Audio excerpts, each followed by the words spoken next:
नमस्कार दोस्तों, आपका एक बार फिर स्वागत है मेरे यूट्यूब चैनल फसाने अजायब में। आइए सुनते हैं रविन्द्रनाथ टैगोर द्वारा रचित उपन्यास जो खेर वाली का हिंदी भावानुवाद आँख की किरकिरी का अगला भाग मेरी यानी डॉक्टर वंदना की आवाज में।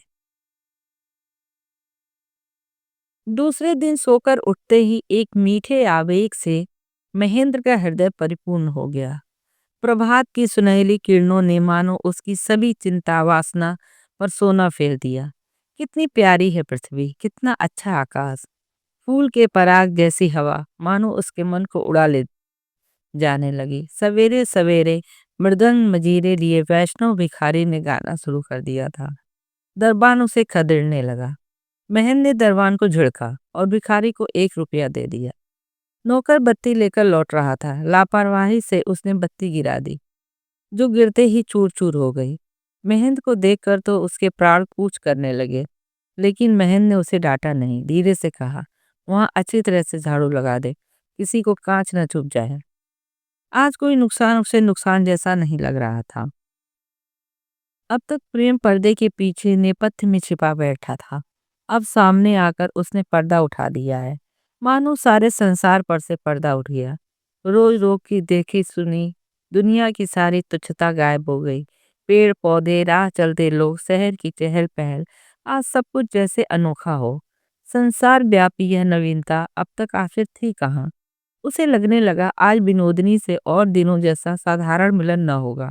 आज सुबह से वह बेताब घूमता रहा, कॉलेज न जा सका। जाने मिलन की घड़ी अचानक कब आ जाए, यह तो किसी पत्र में लिखा नहीं। घर के धंधों में जुटी विनोदनी की आवाज कभी भंडार से, कभी रसोई से महंत के कानों में पहुंचने लगी। आज यह उसे अच्छा न लगा। आज मन ही मन विनोदनी को उसने संसार से बहुत दूर ले जाकर स्थापित किया था। समय काटे नहीं कट रहा था। महेंद्र का खाना पीना चुक गया। घर के सभी काम धंधों से छुट्टी हो गई। दोपहर सुनसान हो गई, मगर विनोदनी का पता नहीं। दुख और सुख, बेताबी और उम्मीद में महेंद्र के मन के सितार के सारे तार झंझनाने लगे। कल जिसके लिए छीना झपटी हुई थी, वह वृक्ष किताब फर्श पर पड़ी थी। उसे देखते ही छीना झपटी की याद आई और महेंद्र के मन में पुलक भरा आवेश जाग गया। कल विनोदनी ने जिस तकिए पर अपना सिर रखा था, उसे करीब खींचकर महेंद्र ने उस पर अपना माथा रखा। वह पड़ा पड़ा विष वृक्ष के पन्ने पलटने लगा। जाने कब किताब में जी लग गया और कब 5 बज गए, पता ही नहीं चला। इतने में एक मुरादाबादी थाली में फल मिठाई और एक तस्तरी में बर्फ चीनी डाल खुशबू बसा खरबूजा लिए विनोदनी आई। महन से बोली, कर क्या रहे हैं, आखिर बात क्या है? 5 बज गए और न तुमने मुंह हाथ धोया न कपड़े बदले। महन के मन में एक धक्का सा लगा। उसे क्या हुआ है, यह भी पूछने की बात है। महेंद्र खाने लगा। विनोदनी जल्दी से महेंद्र के छत पर सूखते कपड़े लाकर तह करने और अपने कुशल हाथों से उन्हें अलमारी में करीने से रखने लगी। महेंद्र ने कहा, जरा रुको तो सही, खा लूं, फिर मैं भी तुम्हारा हाथ बटाता हूँ। विनोदनी ने हाथ जोड़कर कहा, दुहाई है, चाहे और जो करो, हाथ मत बटाना। महेंद्र खा चुका तो उठकर बोला, अच्छा, मुझे निकम्मा समझती हो? खैर, हो जाए आज इम्तिहान। महेंद्र ने नहा के कपड़े तय करने की कोशिश की। विनोदिनी मुस्कुराते हुए बोली, जनाबे मन, आप रख दीजिए, मेरा काम मत बढ़ाइए। महेंद्र बोला, तो तुम काम किए जाओ, मैं देख देख कर सीखूं। वह अलमारी के सामने विनोदनी के पास जाकर बैठ गया। विनोदनी कपड़े झाड़ने के बहाने कभी कभी महेंद्र की पीठ पर उन्हें पटक कर ढंग से तह लगाने और सहेजने लगी। इस तरह आज का मिलन शुरू हुआ। तड़के से उठकर महेंद्र ने जैसी कल्पना कर रखी थी, उस अनोखेपन का कोई आभास ही नहीं। महेंद्र फिर भी दुखी न हुआ, बल्कि उसे थोड़ा आराम मिला। अपने काल्पनिक आदर्श को किस तरह वह रूप देता, उसका ढंग क्या होता, क्या कहता, क्या जताता, वह तय नहीं कर पा रहा था। कपड़े सहेजने के इसी हंसी मजाक में मानो अपने गढ़े एक असंभव और कठिन आदर्श से उसे मुक्ति मिली। इतने में राजलक्ष्मी आई। कहा, महेंद्र, बहू कपड़े सहेज रही है, तू यहाँ बैठा क्या कर रहा है? विनोदनी बोली, जरा देखो तो सही बुआ, नाहा कि मेरे काम में देर कर रहे हैं। महेंद्र बोला, अरे, मैं तो मदद कर रहा था। राजलक्ष्मी बोली, हाय मेरी तकदीर, तू और मदद। सुनती है बहू, इसकी सदा की यही आदत है। माँ चाची के लाड़ में पला, कभी जो अपने हाथ से तिनका भी हिलाया हो। विनोदनी से जब भी बातचीत होती सिर्फ यही कि इसका क्या किया जाए। ये तो हर बात में अपनी माँ का मुंह देखता रहता है। वे उसकी सेवा का भार विनोदनी पर डालकर निश्चिंत थी। वे इससे भी खुश थी कि महेंद्र ने विनोदनी की मर्यादा समझी है। महेंद्र को सुना सुना करके वे बोली, बहू आज तुमने महेंद्र के गर्म कपड़े धूप में सुखा दिए। कल उनके नए रुमालों में उसके नाम का हरफ तुम्हें काट देना पड़ेगा। जब से तुम्हें साथ ले आई हूँ आदर जतन तो कुछ किया नहीं, बस काम में ही परेशान करती रही हूँ।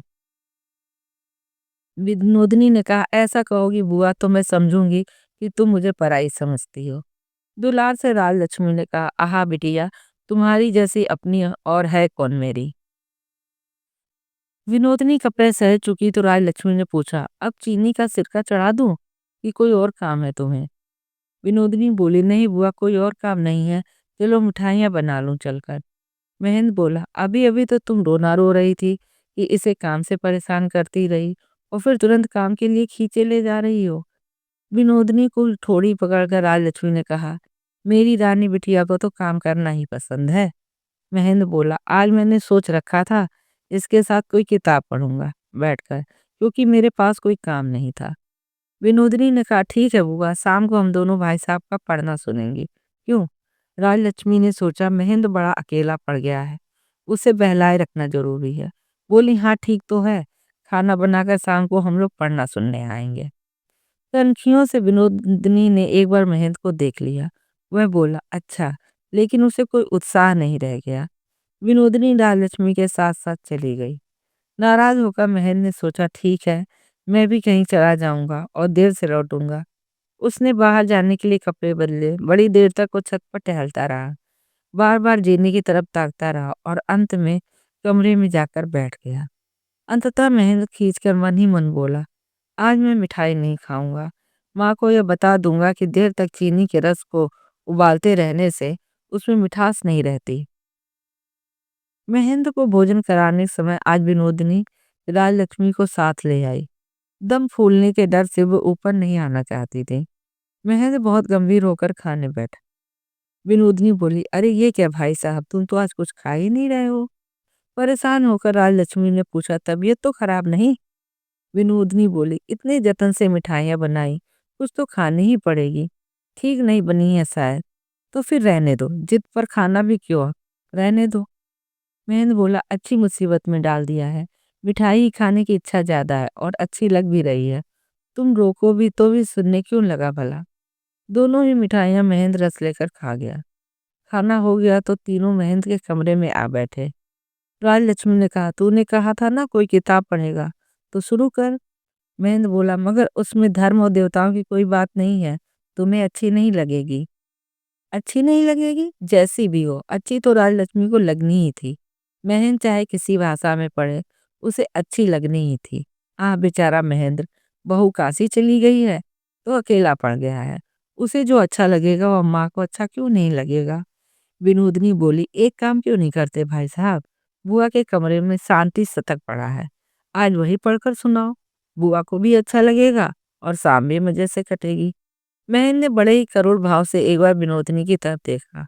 इतने में किसी ने आकर खबर दी, माँ जी, ललाइन आकर आपको इंतजार कर रही हैं। ललाइन राजलक्ष्मी की दीदी दोस्त है। शाम को उनसे गपशप करने का लोभ छोड़ सकना उनके लिए असंभव है। फिर भी वो नौकरानी से बोली, उनसे जाकर कहे, आज महन से कुछ काम है मगर कल जरूर आए, मैं उनकी प्रतीक्षा करूंगी। महन झटपट बोल उठा, तुम उनसे मिलने क्यों नहीं जाती हो माँ। विनोदनी बोली, ना हो तो तुम रुको बुआ, बल्कि मैं ही उनके पास जाती हूँ।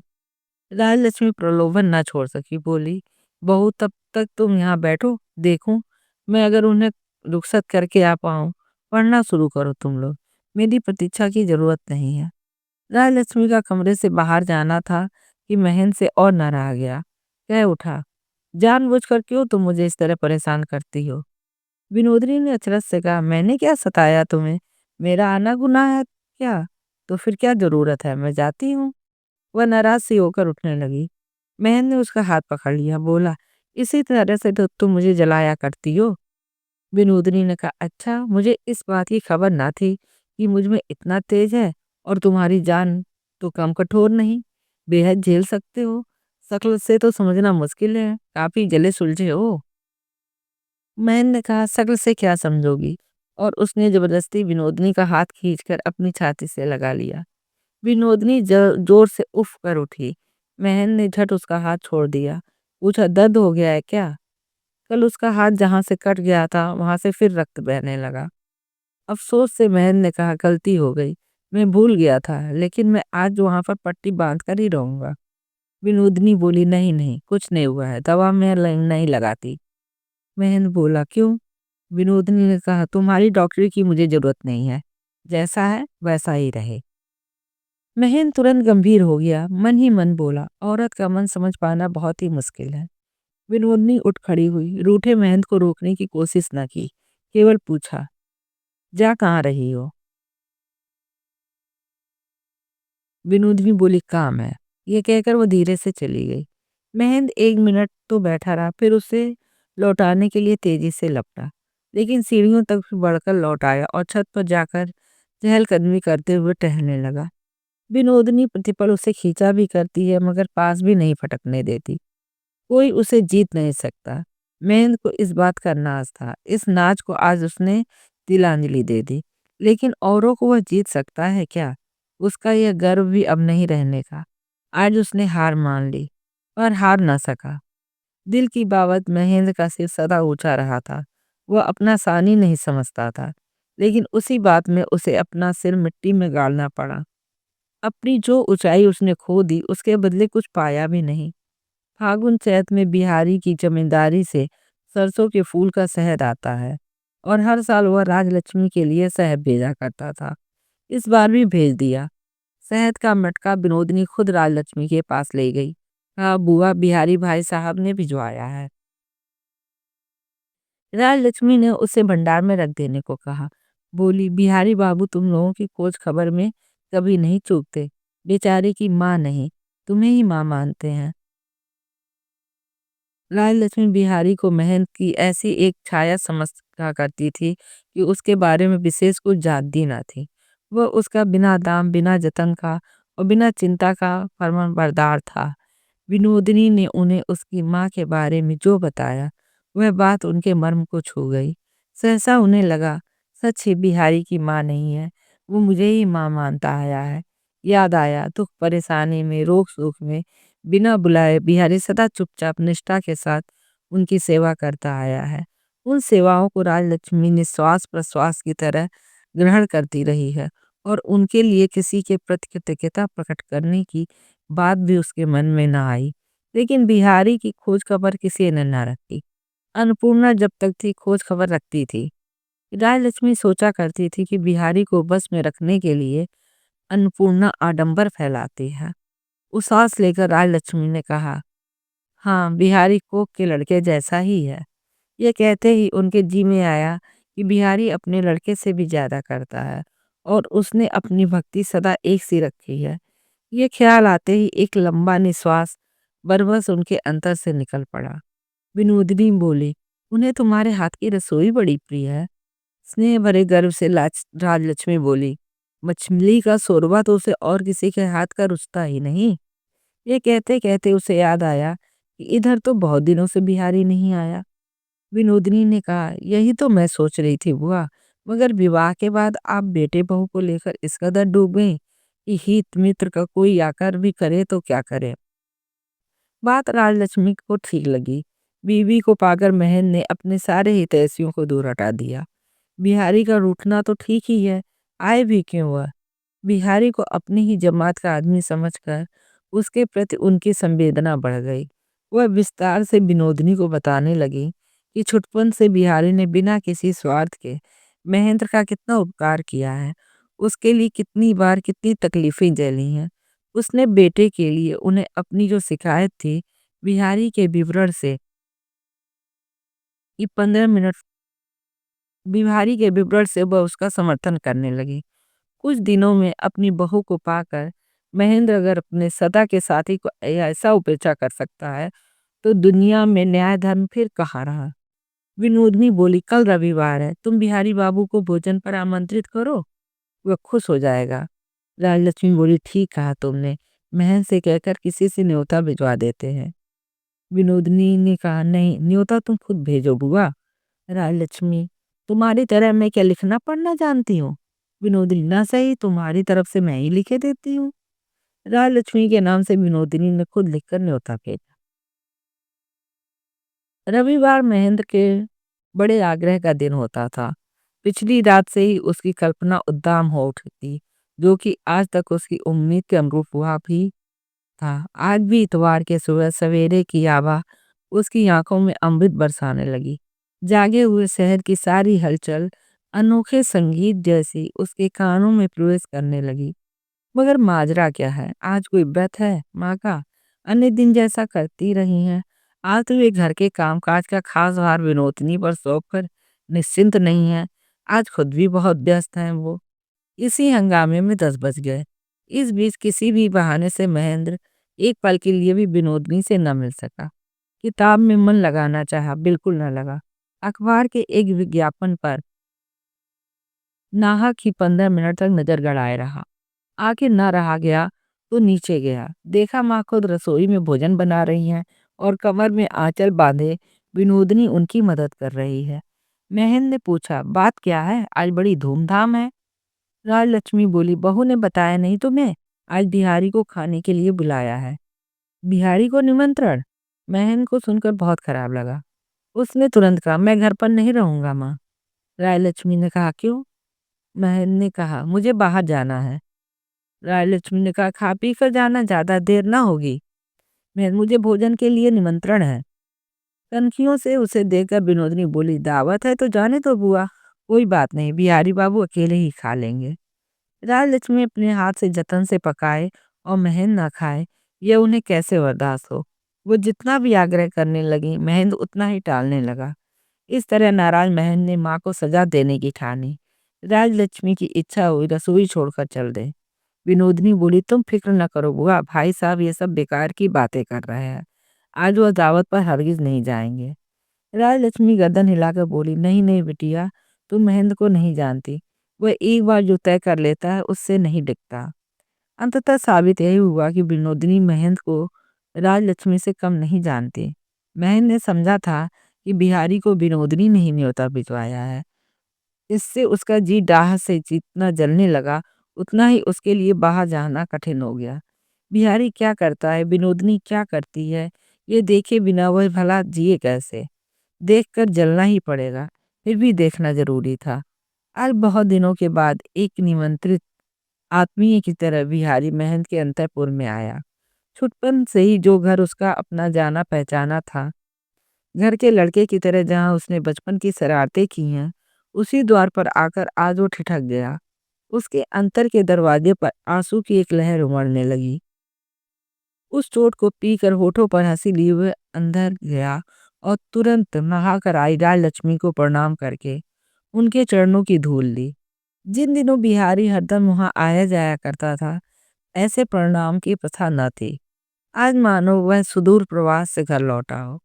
प्रणाम करके उठते ही स्नेह से राजलक्ष्मी ने उसके सिर पर स्पर्श किया। आज गहरी संवेदनाओं के साथ राजलक्ष्मी ने बिहारी के प्रति पहले से ज्यादा स्नेह जताया। कहा, बिहारी तू इतने दिनों से यहाँ क्यों नहीं आया?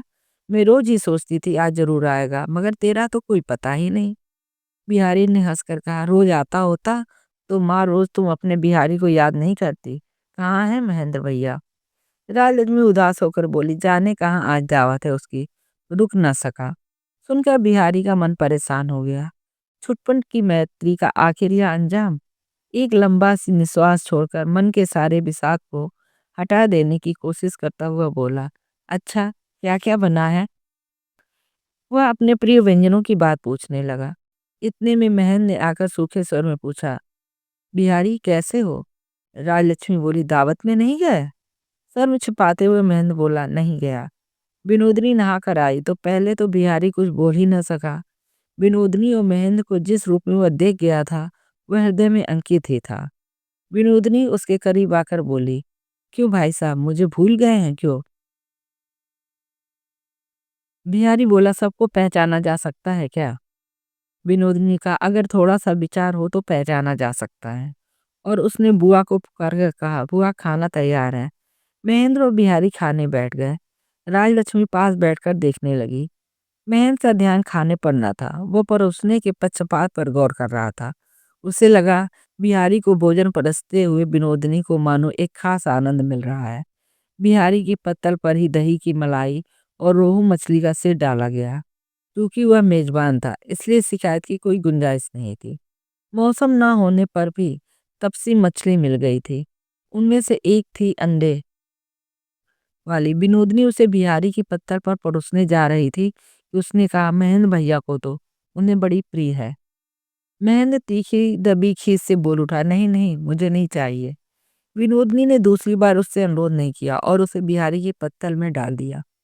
खाना खत्म हुआ, दोनों दोस्त बाहर निकले। विनोदनी आकर बोली, बिहारी बाबू चले मत जाना, चलिए ऊपर के कमरे में बैठिए जरा देर। बिहारी ने पूछा, और तुम नहीं खाओगी? विनोदनी बोली, आज मेरा एकादशी का व्रत है। तीखे व्यंग्य की एक हल्की हाथ से रेखा बिहारी के होठों के किनारों पर खेल गई। हंसी की यह लकीर विनोदनी की निगाह से छिपी न रही, लेकिन जिस तरह वह हाथ के जख्म को सह गई थी, इसे भी पी गई। निहोरा करती हुई बोली, मेरे सिर की कसम, चलो बैठो तो। महेंद्र अचानक अजीब ढंग से गर्म उठा। बोला, अक्ल से तो कोई वास्ता है नहीं, काम धाम पड़ा रहे, ख्वाहिश हो या ना हो, बैठना ही पड़ेगा। इतनी ज्यादा खातिरदारी का मतलब मेरी समझ में नहीं आया। विनोदनी ठठाकर हंस पड़ी, बोली, भाई साहब, खातिरदारी शब्द का कोस में कोई दूसरा मतलब भी है क्या? विनोदनी ने फिर महन से कहा, कहने को चाहे जो कहो भाई साहब, खातिरदारी का मतलब छुटपन से जितना तुम समझते हो, शायद ही कोई समझता हो। बिहारी बोला, महेंद्र भैया एक बात है, सुनो जरा। बिहारी ने विनोदनी से विदा ना मांगी और महेंद्र के साथ बाहर चला गया। बरामदे में खड़ी विनोदनी चुपचाप सूने आंगन को ताकती रही। बाहर जाकर बिहारी ने कहा, भैया एक बात का मैं खुलासा करना चाहता हूँ। हमारी दोस्ती क्या यहीं खत्म हो गई? उस समय महेंद्र के कलेजे में आग लगी रही थी। विनोदनी का व्यंग बिजली की लपट सा उसके दिमाग के एक सिरे से दूसरे सिरे तक लपकता हुआ बार बार उसे बेत रहा था। वह बोला, इस बात के फैसले से शायद तुम्हें ही कुछ लाभ हो, पर मेरे लिए यह काम में नहीं। अपनी दुनिया में मैं किसी बाहरी आदमी का प्रवेश नहीं चाहता। अंतःपुर को मैं अंतःपुर रखना चाहता हूँ। बिहारी ने कुछ नहीं कहा, वह चुपचाप चला गया। ईर्ष्या की दाह से जर्जर महन ने एक बार प्रतिज्ञा की, विनोदनी से मैं नहीं मिलूंगा। लेकिन फिर उससे मिलने की उम्मीद में वह घर बाहर ऊपर नीचे छटपटाता हुआ चक्कर काटता रहा। आशा ने एक दिन अन्नपूर्णा से पूछा, अच्छा मौसी, मौसा जी तुम्हें याद आते हैं? अन्नपूर्णा बोली, महज 11 साल की उम्र में मैं विधवा हुई। पति की सूरत मुझे छाया सी धुंधली याद है। आशा ने पूछा, फिर तुम किसकी बात सोचती रहती हो? अन्नपूर्णा हंसकर बोली, अब मैं उन भगवान को याद करती हूँ जिनके पास मेरे पति हैं। आशा ने पूछा, इससे तृप्ति होती है? स्नेह से आशा के माथे पर हाथ फेरते हुए अन्नपूर्णा ने कहा, मेरे मन की बात तू क्या समझेगी बिटिया? आशा अपने मन में सोचने लगी, और मैं जिनकी बात आठों पहर सोचा करती हूँ, वे क्या मेरे मन की बात नहीं जानते? मैं ठीक से चिट्ठी नहीं लिख सकती, इसलिए उन्होंने मुझे पत्र लिखना बंद क्यों कर दिया? इधर कुछ दिनों से उसे महन की चिट्ठी नहीं मिली। एक उसास लेकर आशा ने मन में सोचा, इस वक्त मेरी आंख की किरकिरी पास रही होती तो मेरे मन की बात चिट्ठी में ठीक ठीक लिख देती। अच्छी तरह से न लिखी गई चिट्ठी का कोई मोल पति के लिए न होगा। ये सोचकर आशा ने चिट्ठी नहीं लिखी। जितना ही जतन से लिखना चाहती उतनी ही चिट्ठी बिगड़ जाती। मन की बातों को जितना ही सुलझा सहेज कर लिखना चाहती, उसकी पंक्तियां पूरी न पड़ती। अगर सिर्फ एक शब्द मेरे देवता लिखने से ही अंतर्यामी की भांति महन सब कुछ समझ सकता, तो आशा का पत्र लिखना सार्थक हो सकता था। ईश्वर ने उसे प्रेम दिया है, थोड़ी सी भाषा क्यों ना दी। संध्या की आरती के बाद अन्नपूर्णा मंदिर से लौटी तो आशा धीरे धीरे उनके पैर सहलाने लगी। बड़ी देर तक सन्नाटा रहा। उसके बाद आशा बोली, अच्छा मौसी, तुम तो कहती हो कि देवता के समान पति की सेवा करना स्त्री का धर्म है, लेकिन जो स्त्री मूर्ख हो, जिसे बुद्धि न हो, जिसे यह न मालूम हो कि पति की सेवा कैसे करनी चाहिए, वो क्या करे? अन्नपूर्णा देर तक आशा की ओर देखती रही। एक लंबी सांस छोड़कर बोली, मूर्ख तो मैं भी हूँ बिटिया, मगर फिर भी भगवान की सेवा करती हूँ। आशा ने कहा, भगवान तो तुम्हारे मन को समझते हैं, तभी तो वो खुश होते हैं। लेकिन यूं समझो, स्वामी अगर मूर्ख स्त्री की सेवा से संतुष्ट ना हो तो? अन्नपूर्णा ने कहा, सबको खुश करने की शक्ति सब में नहीं होती बेटी, लेकिन स्त्री अगर तहे दिल से श्रद्धा और भक्ति पूर्वक पति की सेवा और गृहस्थी के काम करती है, तो पति चाहे नाचीज समझकर उसे ठुकरा दे, स्वयं जगदीश्वर जतन से उसे चुन लेते हैं। जवाब में आशा चुप रही। मौसी द्वारा दी गई सांत्वना उसको अपनाने की बहुत कोशिश की, लेकिन यह बात उसके दिमाग में हरगिज न बैठ सकी कि पति जिसे नाचीज समझकर ठुकरा देंगे, उसे जगदीश्वर सार्थक कर सकेंगे। वह सिर झुकाए मौसी के पांव सहलाती रही। अन्नपूर्णा ने इस बार आशा को अपने और करीब खींच लिया, उसके माथे को चूमा, रूधे कंठ को बलपूर्वक खोलकर बोली, चुन्नी, तकलीफ झेलकर जीवन में जो सबक सीखा जा सकता है, केवल सुनकर वो संभव नहीं। तेरी इस मौसी ने भी तेरी उम्र में संसार से लेन देन का बहुत बड़ा नाता जोड़ लिया था। उस समय भी मैं जी में तेरी ही तरह होता था कि जिसकी मैं सेवा करूंगी वो आखिर संतुष्ट क्यों ना होगा, जिसकी पूजा करूंगी उसका प्रसाद भला क्यों ना मिलेगा, जिसके भले की करूंगी मेरी चेष्टा को भली क्यों नहीं समझेगा। लेकिन हर कदम पे देखा वैसा होता नहीं है। अंत में एक दिन दुनिया को छोड़कर चली आई, और आज यह पा रही हूँ कि मेरा कुछ भी बेकार नहीं हुआ। असल में बिटिया, जिससे लेन देन का सही संबंध है, जो संसार की इस पैठ के असली महाजन है, वही मेरा सब कुछ स्वीकार कर रहे हैं। आज मेरे अंतर में बैठकर उन्होंने यह बात कबूल की है। काश तब ये जानती होती, अगर संसार के कर्म को उनका समझकर करती, उन्हीं को दे रही हूँ, यह समझकर संसार को अपना हृदय देती, तो फिर कौन था जो मुझे दुख दे सकता था। बिस्तर पर पड़ी पड़ी आशा देर रात तक बहुत बातें सोचती रही, लेकिन तो भी ठीक ठीक कुछ समझ ना सकी। आशा के बड़े चाचा के लौट जाने का दिन आया। जाने के पहले दिन शाम को अन्नपूर्णा ने आशा को अपनी गोद में बिठाकर कहा, चुन्नी, मेरी बिटिया, संसार के सुख दुख से सदा तुझे बचाते रहने की शक्ति मुझ में नहीं है। मेरा इतना ही कहना है कि जहाँ भी जितना भी कष्ट क्यों न मिले, अपने विश्वास अपनी भक्ति को दृढ़ रखना, ताकि तेरा धर्म अटूट रहे। आशा ने उनके चरणों की धूल ली, बोली, आशीर्वाद दो मौसी, ऐसा ही हो।